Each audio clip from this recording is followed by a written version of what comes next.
How do you know when your painting is finished? This is a question that I'm confronted with frequently as a teacher. You may say, I'm done when I feel like it, or when I've had enough, when I don't know what else to do to it, or when my teacher tells me I'm finished. I'd like to propose another perspective and cast the process of painting in a new light. On their way to creating a painting, the artist is solving problems.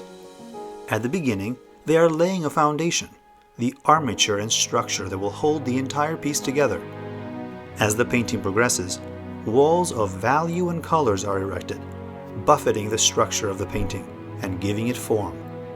Throughout this entire process, the artist moves from one area of the painting to another, solving additional problems along the way.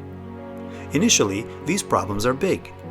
As they get addressed and as the work nears the completion, the problems get smaller and smaller. When there's nothing left to resolve, when all its parts work in unison, like a great symphony, then and only then is the painting finished. This does not come easy by any means.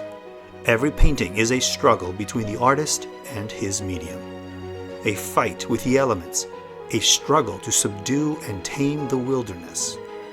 The artist is locked in a forever dance between chaos and order. Next time you paint or admire a painting, bring to mind this perspective. I hope it blesses and enriches your appreciation of art. Thank you for watching.